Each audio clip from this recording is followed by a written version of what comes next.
होला मैया के आगमन हो, दर्शन पाई सब हो जाला धन हो।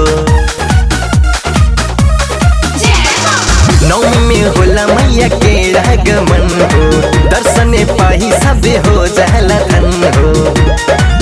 ये दुर्गा कहली है काली, महिमा इनकर निराली, महिमा इनकर निराली से रावण घर घर पूजाली। महिमा इनकर निराली से रावण घर घर पूजाली। जय मां जय मां जय मां।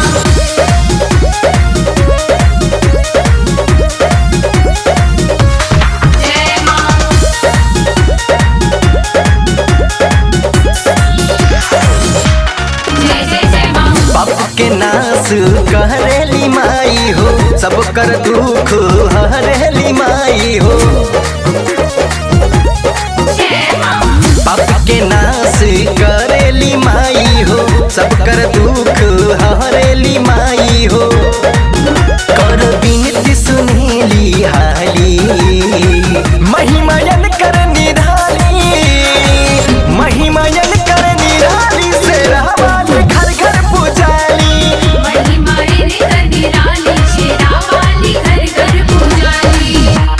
जय मां जय मां जय मां जय मां जय मां जय मां जय मां। शेरा वाली मां, जोता वाली मां। जय मां जय मां जय मां।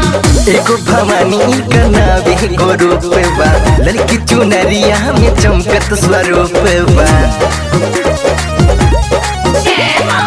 एगो भवानी का नाम एगो रूप बा, लड़की चुनरिया में चमकत स्वरूप